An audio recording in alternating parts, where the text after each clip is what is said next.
नमस्कार मित्रांनो, राजमुद्रा अकॅडमी या यूट्यूब चॅनलवरती तुमचं स्वागत आहे. आपण राज्यसेवा मुख्यच्या GS3 पेपरमधील HR भागातील 9वा चॅप्टर विकलांग व्यक्तीचे कल्याण याचा अभ्यास करत आहोत. तर या चॅप्टरवरती आयोगाने आतापर्यंत किती क्वेश्चन विचारले तर 2013ला 4 क्वेश्चन, 2014ला 4 क्वेश्चन, 15ला 5 क्वेश्चन, 16ला 6 क्वेश्चन, 17ला 6 क्वेश्चन, 18ला 4 क्वेश्चन, 19ला 5 क्वेश्चन, म्हणजे सरासरी 5 ते 6 क्वेश्चन आयोग या चॅप्टरवरती दरवर्षी विचारतो.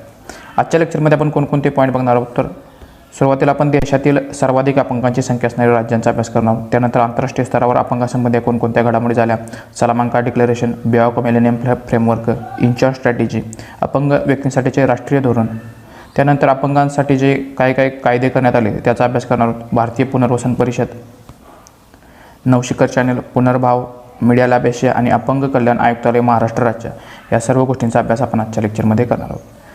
तर 2001च्या जनगणनेनुसार अपंगांची जनसंख्या किती होती तर अपंगांची जनसंख्या ही 2.1 कोटी होती आणि त्यांचं एकूण लोकसंख्येचे प्रमाण 2.1% इतकं होतं. 2001ची जनगणना झाली त्यावेळी 5 प्रकारच्या अपंगत्वाचा विचार करून ती जनगणना करण्यात आली होती. परंतु 2011ला जी जनगणना झाली त्यावेळी 8 प्रकारच्या अपंगत्वाचा विचार करून जनगणना झाली. तेव्हा अपंग लोकांची संख्या ही 2.68 कोटी इतकी झाली आणि त्यांचं एकूण लोकसंख्येचे प्रमाण हे 2.21% इतकं होतं. 2001ला जनगणना करताना 5 प्रकारच्या अपंगत्वाचा विचार केला त्यावेळी 2.1 कोटी लोकसंख्या होती आणि त्यांचे एकूण लोकसंख्येचे प्रमाण 2.1% होतं. 2011ला जनगणना करताना 8 प्रकारच्या अपंगत्वाचा विचार करण्यात आला त्यावेळी 2.68 कोटी इतकी लोकसंख्या झाली आणि एकूण लोकसंख्येचे प्रमाण 2.21% इतकं होतं. यामध्ये कर्णबधिरता, अपंग, अंधत्व, मुकेपणा, शारीरिक अपंगत्व, हालचाल न होणे, मानसिक आजारपण, मंदबुद्धित्व, अनेक प्रकारचे अपंगत्व आणि इतर अपंगत्व या सर्व गोष्टींचा समावेश या अपंगत्वामध्ये होतो. तर देशातील सर्वाधिक अपंगांची संख्या असणारे राज्य कोणते तर देशातील सर्वाधिक अपंगांची संख्या असणारं 1 नंबरचा राज्य आहे उत्तर प्रदेश. त्याच्यानंतर बिहारचा क्रमांक लागतो, 3 नंबरला पश्चिम बंगाल, 4 नंबरला महाराष्ट्र आणि 5 नंबरला तमिळनाडू लागतो. तर संख्येच्या बाबतीत सर्वात जास्त अपंगांची संख्या असणारं राज्य हे महाराष्ट्र आहे. 1 नंबरला उत्तर प्रदेश आहे, 2 नंबरला बिहार आहे, 3 नंबरला पश्चिम बंगाल आहे, 4 नंबरला महाराष्ट्र आणि तमिळनाडू. अपंगांची संख्या असणारं सर्वात अधिक लोकसंख्या असणारं राज्य उत्तर प्रदेश आहे आणि 2 नंबर बिहार हे राज्य आहे. तर आंतरराष्ट्रीय स्तरावर कोणकोणत्या घडामोडी झाल्या तर संयुक्त राष्ट्र संघटनेने 1981 हे वर्ष अपंगासाठीचे आंतरराष्ट्रीय वर्ष म्हणून घोषित केलं.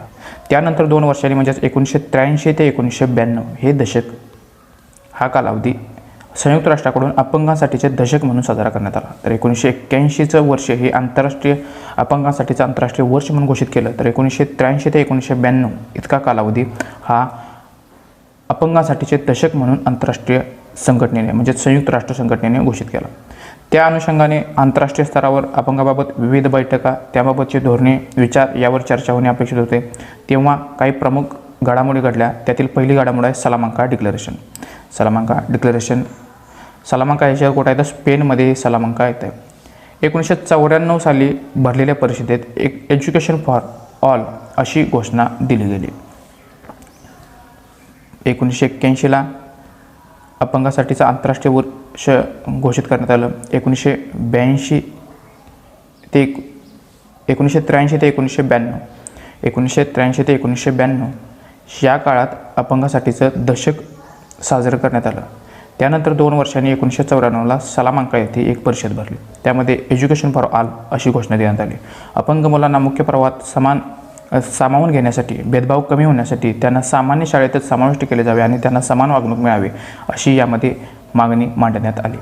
त्यामध्ये कोणकोणत्या गोष्टी होत्या तर education for all, inclusive schooling आणि इक्वलायझेशन ऑफ अपॉर्च्युनिटी अशा या सलामांका घोषणापत्रातील महत्त्वाच्या तरतुदी होत्या. तर सलामांका डिक्लेरेशन किंवा सलामांका स्टेटमेंट ज्याला म्हटलं जातं ते स्पेनमधील भरलेल्या परिषदेत कधी भरली होती तर 1994ला भरलेल्या परिषदेत स्वीकारण्यात आलं. त्यामध्ये अपंगासंबंधीच्या तरतुदी करण्यात आलेल्या होत्या.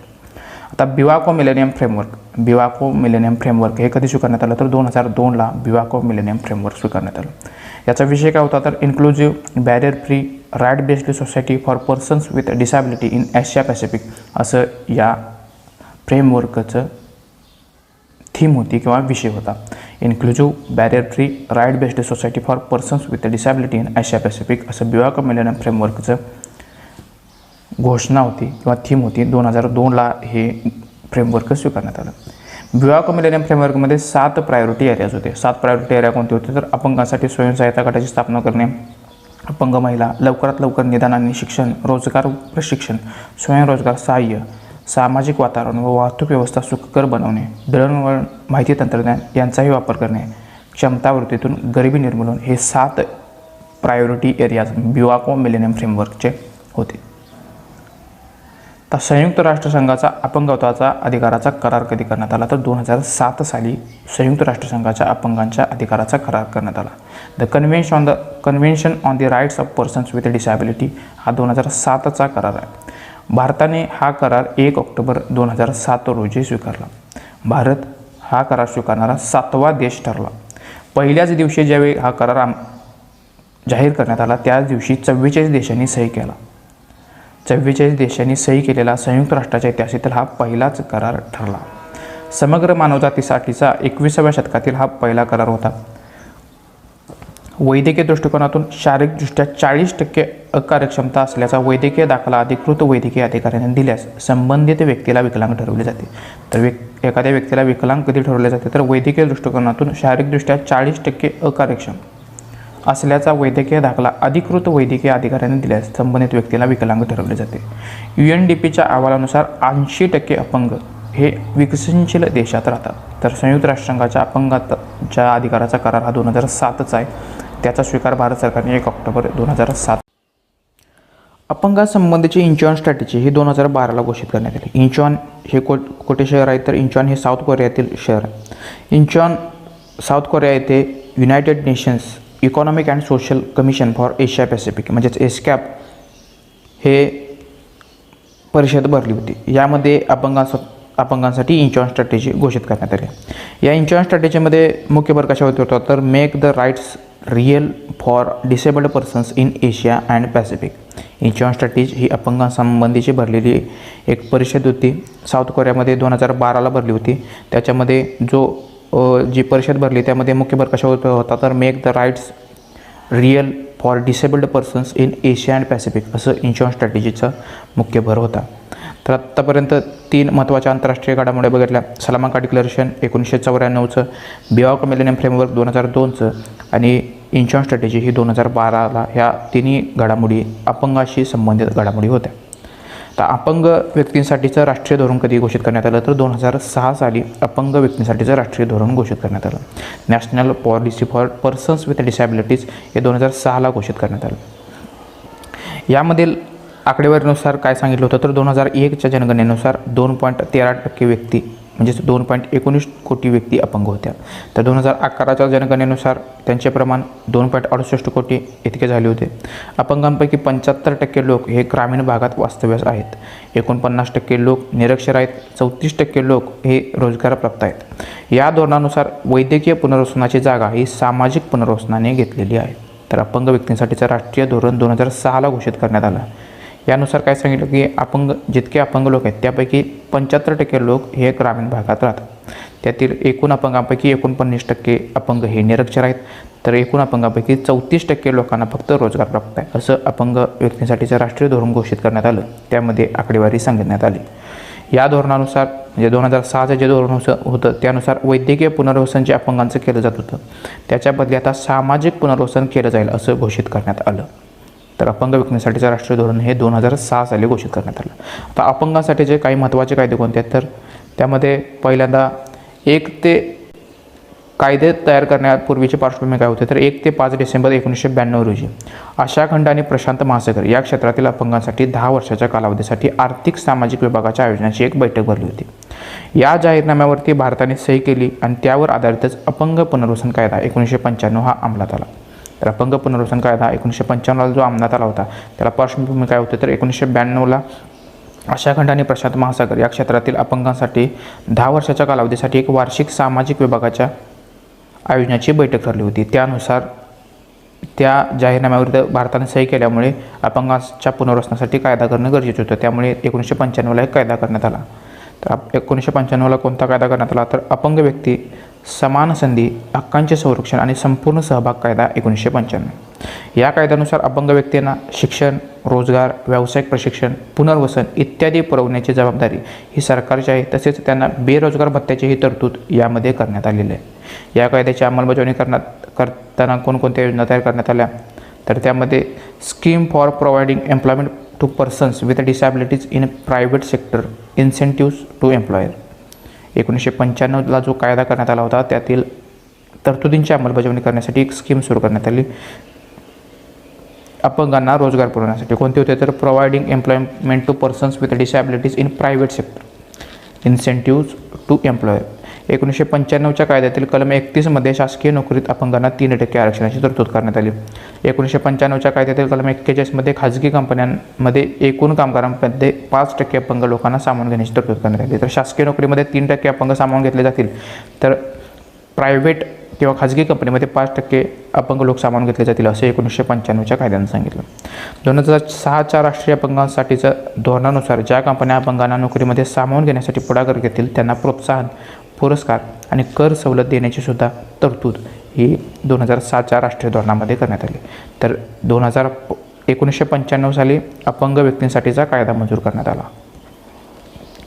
यामध्ये शासकीय नोकरीत 3% आरक्षणाची तरतूद करण्यात आली. खाजगी कंपनीमध्ये 5% अपंग लोकांना सामावून घेण्याची तरतूद करण्यात आली. तर 2006 साली जे धोरण घोषित करण्यात आलं त्यानुसार अपंग व्यक्तींना सामावून घेणाऱ्या कंपन्यांना प्रोत्साहन, पुरस्कार आणि कर सवलत देण्यात येईल असं सरकारनं घोषित केलं. त्याचबरोबर 1995च्या कायद्याच्या अंमलबजावणीसाठी आणखी काय करण्यात आलं तर दुसरं घटना होती सार्वजनिक ठिकाणी इमारतींची रचना ही अपंग व्यक्तींसाठी ॲक्सेसिबल करण्याच्या प्रतिकृतींना प्रोत्साहन देणे.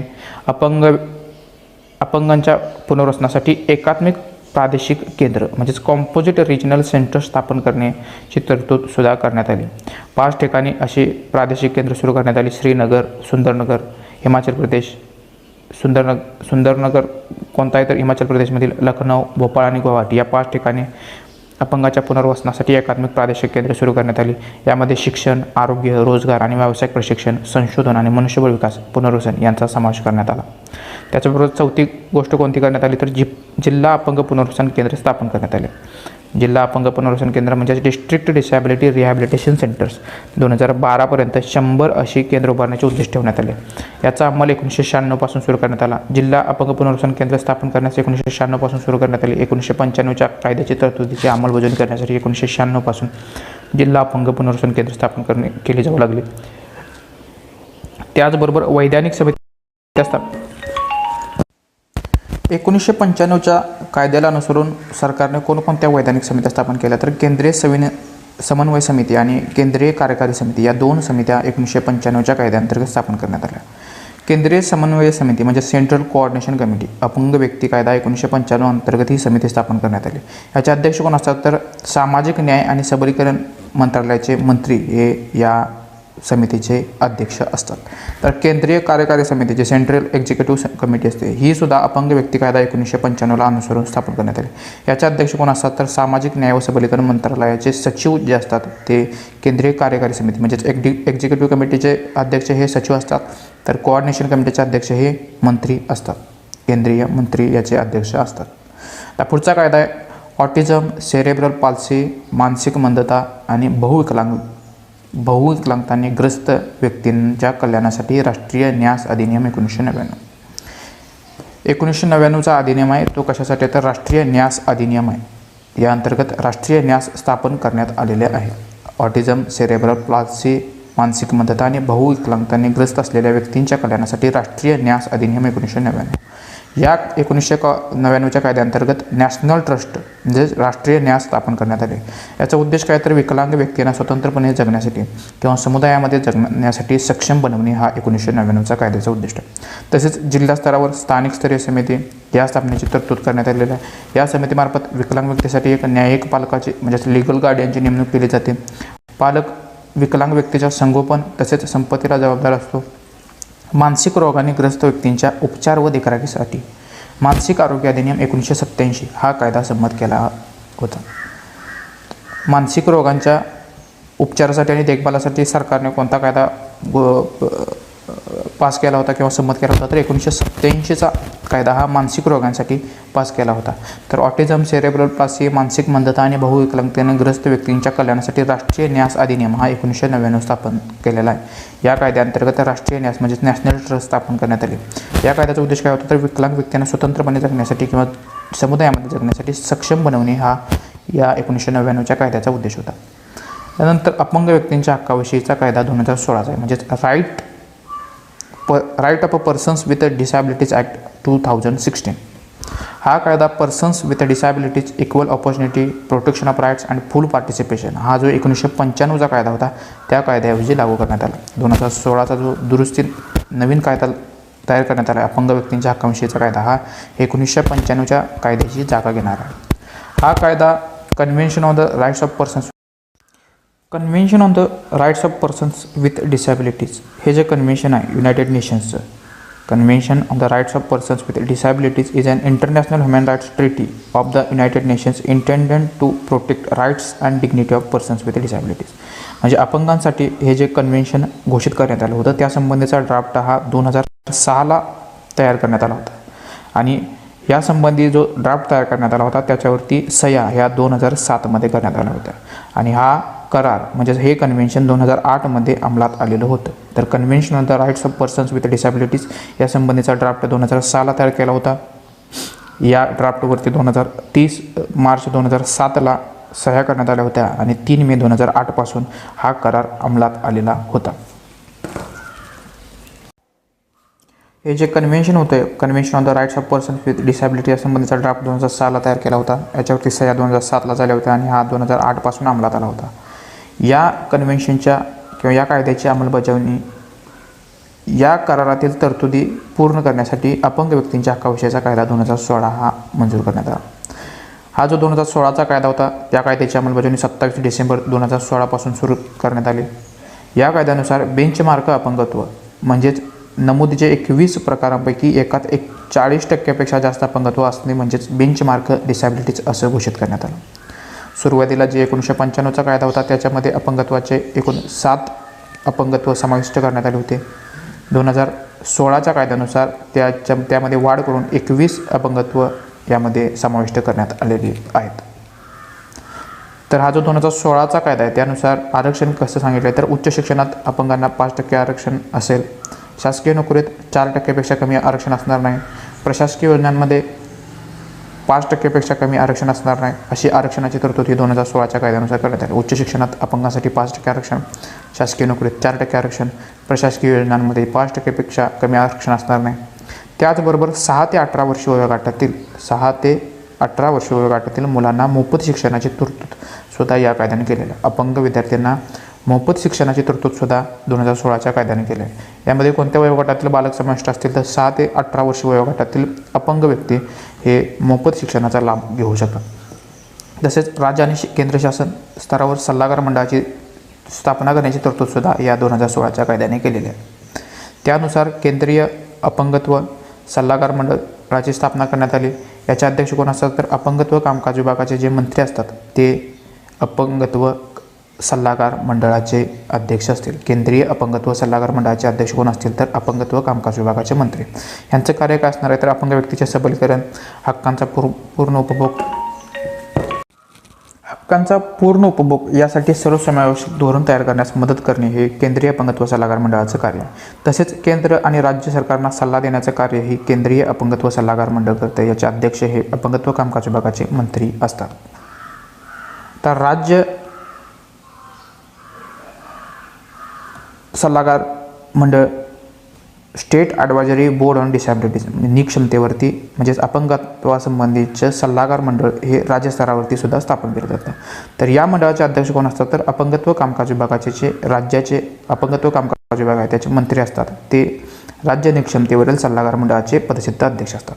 यांचं कार्य काय असतं तर अपंग व्यक्तींचे सबलीकरण व त्यांच्या हक्कांचा पूर्ण उपभोग यासाठी सर्वसमावेशक धोरण तयार करण्यास मदत करणे तसेच राज्य सरकारना सल्ला देण्याचे कार्यसुद्धा राज्य निक्षमतेवरील सल्लागार मंडळ कार्य करतं. Chief commissioner of persons with disabilities यास सहाय्य करण्यासाठी आणखी 2 आयुक्त आणि 11पेक्षा जास्त सदस्य नसलेली सल्लागार समितीची तरतूदसुद्धा यामध्ये करण्यात आलेली आहे. 2016च्या कायद्यानुसार chief commissioner of persons with disabilities यांना सहाय्य करण्यासाठी आणखी 2 आयुक्त आणखी 2 कमिशनर नेमले असून त्याचबरोबर 11पेक्षा जास्त सदस्य नसलेली सल्लागार समिती स्थापन करण्याची तरतूदसुद्धा 2016च्या ॲक्टने केलेले आहे. राज्य पातळीवरील सल्लागार समितीत 5पेक्षा जास्त सदस्य नसणार असं सुद्धा या कायद्यानं घोषित केलेलं आहे. म्हणजे 2016च्या कायद्यामध्ये केंद्रीय अपंगत्व सल्लागार मंडळ स्थापन करण्याची तरतूद आहे. त्याचबरोबर राज्यस्तरावरती सल्लागार मंडळ स्थापन करण्याची तरतूद आहे.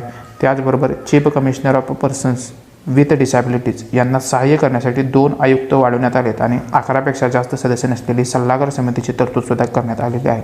त्याचबरोबर राज्य पातळीवरती सुद्धा अशा प्रकारची सल्लागार समिती स्थापन केली जाणार आहे. त्याच्यामध्ये 5पेक्षा जास्त सदस्य नसतील अशी सुद्धा तरतूद या कायद्यान्वये करण्यात आलेला आहे.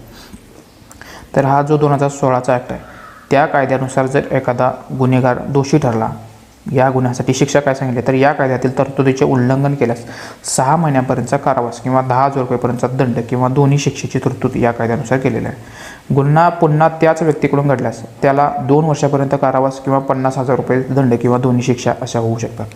त्याचबरोबर अपंगत्वावरून एखाद्याचा अपंग व्यक्तीचा अपमान केल्यास, त्याचं लैंगिक शोषण केल्यास असं करणाऱ्या व्यक्तीला 6 महिने ते 5 वर्षे कारावास आणि आर्थिक दंडाची तरतूद करण्यात आली. तर 2016च्या कायद्यातील तरतुदींचे उल्लंघन केल्यास 6 महिन्यापर्यंतचा कारावास किंवा 10,000 रुपये दंड आहे. असा गुन्हा त्याच व्यक्तीने पुन्हा केल्यास 2 वर्षापर्यंतचा कारावास आणि 50,000 रुपये दंड आहे. एखाद्या व्यक्तीला अपंगत्वावरून त्याला अपमान केल्यास, त्याचं लैंगिक शोषण केल्यास 6 महिने ते 5 वर्षे कारावास आणि आर्थिक दंडाची तरतूद या कायद्यानुसार करण्यात आलेली आहे. आता भारतीय पुनर्वसन परिषद ही कशा संबंधी स्थापन करण्यात आली तर अपंगांच्या पुनर्वसनासाठी आणि विशेष सशक्तीकरणासाठीची योजना बनवणारी परिषद म्हणजेच भारतीय पुनर्वसन परिषद आहे. या परिषदेची स्थापना 1986ला झालेली आहे. भारतीय पुनर्वसन परिषद म्हणजेच रिहॅबिलिटेशन काउन्सिल ऑफ इंडिया. याला वैधानिक दर्जा कधी प्राप्त झाला तर भारतीय पुनर्वसन परिषद कायदा 1992 नुसार भारतीय पुनर्वसन परिषदेला वैधानिक म्हणजे स्टॅच्युटरी स्टेटस प्राप्त झालेला आहे. तर या परिषदेची स्थापना 1986ला झाली असून 1992च्या कायद्यानुसार तिला स्टॅच्युटरी स्टेटस प्राप्त झाले आणि 2000 साली या भारतीय पुनर्वसन परिषदेमध्ये सुधारणा करण्यात आलेली आहे. अपंगांच्या पुनर्वसनासाठी त्यांच्या विशेष शिक्षणासाठी योजना बनवणारी परिषद म्हणून ही कार्य करते. मीडिया लॅब अशी संबंधित कार्यक्रमाचे नियोजन करण्याचं कार्य ही भारतीय पुनर्वसन परिषद करते.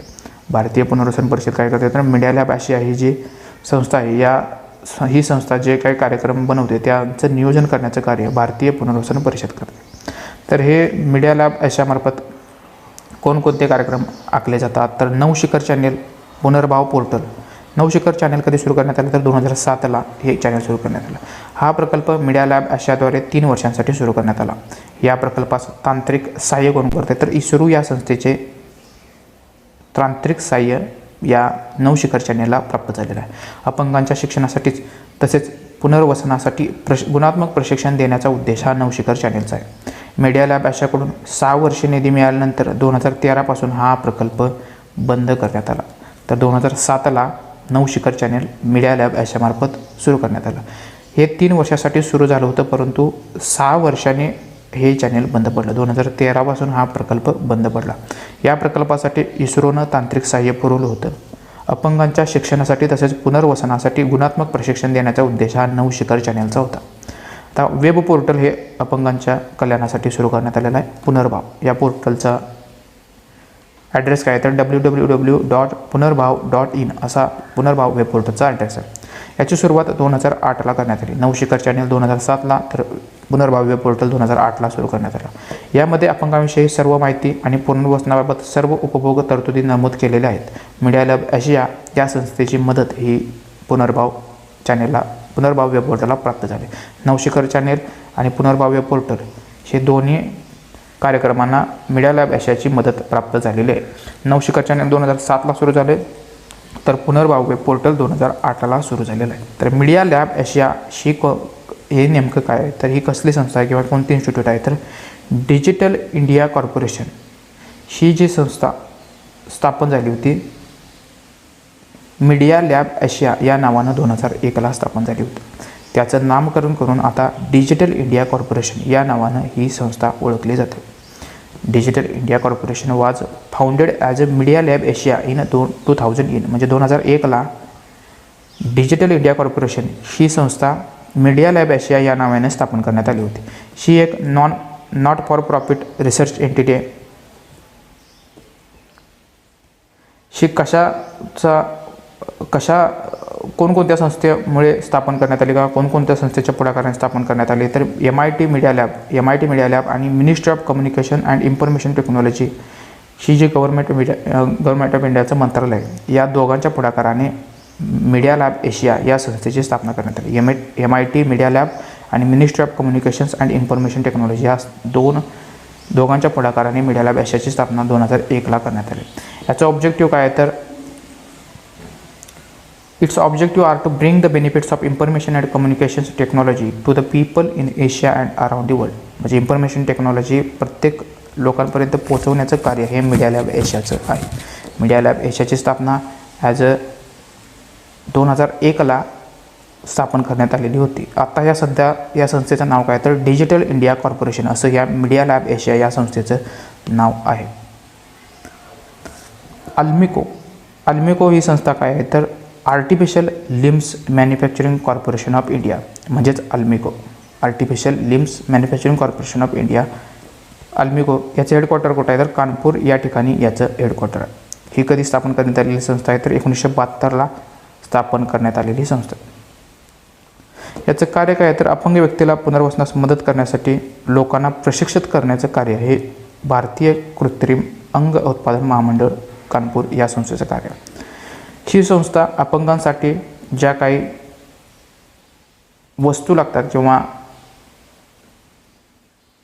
स्ट्रेचर्स, व्हीलचेअर्स या पद्धतीचं जे सामान अपंग व्यक्तींसाठी लागतात ते बनवण्याचं कार्य हे भारतीय कृत्रिम अंग उत्पादन महामंडळ कानपूर मार्फत केलं जातं. त्याचबरोबर अपंगांसाठी कृत्रिम हात, कृत्रिम अवयव बनवण्याचं कार्यसुद्धा भारतीय कृत्रिम अंग उत्पादन महामंडळ कानपूर म्हणजेच artificial limbs manufacturing corporation of India ALIMCO या संस्थेमार्फत केलं जातं.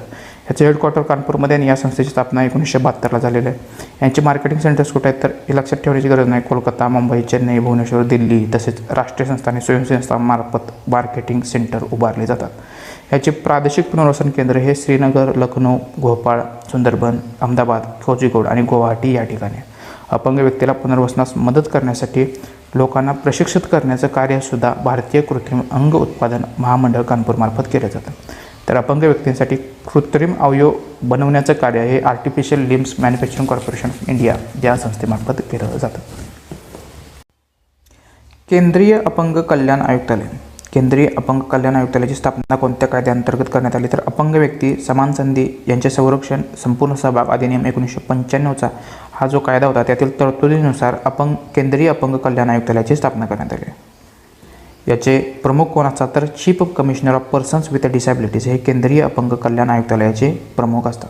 यांचे कार्य काय, तर अपंग व्यक्तींच्या कल्याणासाठी सुरू केलेल्या विविध योजनांची अंमलबजावणी तसेच अपंग व्यक्तींच्या अधिकारांचे संरक्षण करणे हे केंद्रीय अपंग कल्याण आयुक्तालयाचे कार्य असतं. केंद्रीय अपंग कल्याण आयुक्तालयाची स्थापना 1995च्या कायद्यानुसार करण्यात आली. याचे प्रमुख हे chief commissioner of persons with disabilities हे असतात. आता अपंग कल्याण आयुक्तालय महाराष्ट्र राज्य याची स्थापना कधी करण्यात आली, तर 2000 साली या आयुक्तालयाची स्थापना महाराष्ट्र राज्याने केली. अपंग कल्याण आयुक्तालय महाराष्ट्र राज्य याची स्थापना 2000 साली झाली. या आयुक्तालयाची स्थापना सुद्धा 1995च्या कायद्यानुसार झाली. अपंग व्यक्ती अधिनियम 1995 मधील कलम 60 नुसार अपंग कल्याण आयुक्तालय महाराष्ट्र राज्य याची स्थापना करण्यात आली. या आयुक्तालयाचे प्रमुख कोण असतात, तर आयुक्त अपंग कल्याण हे या आयुक्तालयाचे प्रमुख असतात.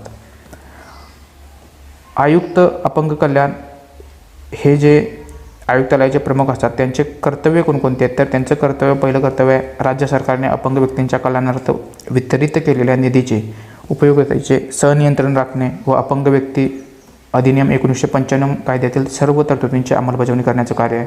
दुसरं कार्य आहे अपंग व्यक्तींसाठी उपलब्ध करून दिलेल्या सवलती, अपंग व्यक्ती त्यांच्या अधिकारांचे संरक्षण करणे, त्या दृष्टीने राज्याच्या सर्व प्रशासकीय विभागांशी समन्वय ठेवणे हे अपंग कल्याण आयुक्तांचं कार्य आहे.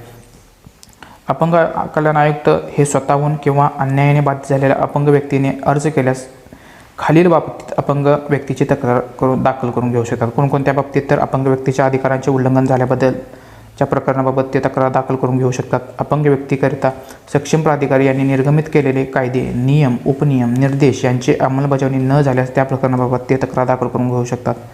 त्याचबरोबर अपंग व्यक्तीकरिता असलेल्या महाराष्ट्र शासनाच्या योजनांची व केंद्र शासनाच्या योजनांची प्रभावीरित्या अंमलबजावणी करण्याचं कार्यसुद्धा अपंग कल्याण आयुक्तांचं आहे. अपंग कल्याण आयुक्त यांना 1995च्या अधिनियमानुसार कार्य पार पाडण्याच्या प्रयोजनार्थ दिवाणी प्रक्रिया संहिता 1908 अन्वये एखाद्या वादाची समपरीक्षा करण्यासाठी दिवाणी न्यायालयाचे अधिकार प्राप्त आहेत. तर अपंग कल्याण आयुक्त आहेत त्यांना 1908 मधील दिवाणी न्यायालयाचे अधिकार दिवाणी प्रक्रिया संहिता 1908 अन्वये त्यांना दिवाणी न्यायालयाचे अधिकार प्राप्त झाले आहेत एखाद्या वादाची समपरीक्षा किंवा त्याची सोडवणूक करण्यासाठी. 1995च्या अधिनियमानुसार अपंग कल्याणाचे जे आयुक्त आहेत त्यांना दिवाणी न्यायालयाचे अधिकार प्राप्त झाले आहेत. तर 2011च्या जनगणनेनुसार महाराष्ट्रातील अपंगांची संख्या किती होती? तर 2011च्या जनगणनेनुसार महाराष्ट्र राज्यामध्ये अपंग व्यक्तींची संख्या ही 29,59,59,000 म्हणजेच 29,60,000च्या जवळपास हे अपंग व्यक्तींची लोकसंख्या होती. राज्याच्या एकूण लोकसंख्येशी अपंग व्यक्तींचे प्रमाण किती होतं? तर 2.63% इतकं अपंग व्यक्तींचं राज्याच्या एकूण लोकसंख्येशी प्रमाण होतं. तर आजच्या लेक्चरमध्ये आपण कोणकोणते पॉईंट बघितलं तर देशातील सर्वाधिक अपंगांची संख्या असणारं राज्य बघितलं. उत्तर प्रदेश 1 नंबर, 2 नंबर बिहार होतं. त्यानंतर आंतरराष्ट्रीय स्तरावरील झालेल्या घडामोडी त्यामध्ये सलामांका घोषणापत्र 1994चं त्या परिषदेत एज्युकेशन फॉर ऑल अशी घोषणा करण्यात आली. त्यानंतर ब्युरो ऑफ मिलेनियम फ्रेमवर्क 2002 याचा अभ्यास केला. संयुक्त राष्ट्रसंघाच्या अपंगांच्या अधिकाराचा करार हा 2007ला याच्यावरती स्वाक्षरी झाली होती. 2006ला यासंबंधीचा ड्राफ्ट तयार करण्यात आला होता आणि 2008 पासून या कराराचा अंमल सुरू झाला होता. भारताने 1 ऑक्टोबर 2007 रोजी हा आंतरराष्ट्रीय करार स्वीकारला होता. त्यानंतर इंचॉन स्ट्रॅटेजी 2012चे बघितले. अपंग व्यक्तींसाठी राष्ट्रीय धोरण 2006चं याचा अभ्यास केला. त्यानंतर 1995चा अपंग व्यक्ती कायदा, 1999चा ऑटिझम सेरेब्रल पाल्सी मानसिक मंदता आणि बहुविकलांगतांनी ग्रस्त व्यक्तींच्या कल्याणासाठी राष्ट्रीय न्यास अधिनियम 1999चा बघितला. 1995च्या कायद्यामध्ये सुधारणा करून 2016ला जो अपंग व्यक्तींच्या हक्कांविषयीचा कायदा पास करण्यात आला त्याचा अभ्यास केला. त्यानंतर 1986ला स्थापन करण्यात आलेलं भारतीय पुनर्वसन परिषद त्याला 1992ला वैधानिक दर्जा प्राप्त झाला आणि 2000 साली या भारतीय पुनर्वसन परिषदेमध्ये सुधारणा करण्यात आली. या सर्व गोष्टींचा अभ्यास आपण आजच्या लेक्चरमध्ये केला आहे. त्याचबरोबर अपंगांच्या कल्याणासाठी कोणकोणते कार्यक्रम राबवण्यात आले. नवशिखर चॅनेल 2007ला याची सुरुवात करण्यात आली. 3 वर्षांसाठी हा कार्यक्रम सुरू करण्यात आला होता, परंतु 2013पर्यंत हा कार्यक्रम सुरू राहिला. त्यानंतर पुनर्भाव वेब पोर्टल 2008ला सुरू झालं होतं. मीडिया लॅब आशिया या संस्थेची स्थापना 2001ला मीडिया लॅब आशिया या नावाने झाली होती. त्याचं रूपांतरण डिजिटल इंडिया कॉर्पोरेशन नावाने ही संस्था सध्या ओळखली जाते. त्यानंतर अपंग कल्याण आयुक्तालय हे महाराष्ट्र राज्याचं 2000 साली स्थापन झालेलं होतं. हे कोणत्या कायद्याने स्थापन झालं होतं तर 1995ला अपंग व्यक्तींच्या हक्कांसाठी जो कायदा करण्यात आला होता त्या कायद्यातील तरतुदीची अंमलबजावणी करून अपंग कल्याण आयुक्तालय महाराष्ट्र राज्य 2000 साली स्थापन करण्यात आलं. जर व्हिडिओ आवडला असेल तर व्हिडिओ लाईक करा, चॅनल सबस्क्राईब केलं नसेल तर सबस्क्राईब करा आणि या चॅनलची लिंक जास्तीत जास्त मित्रांपर्यंत शेअर करा.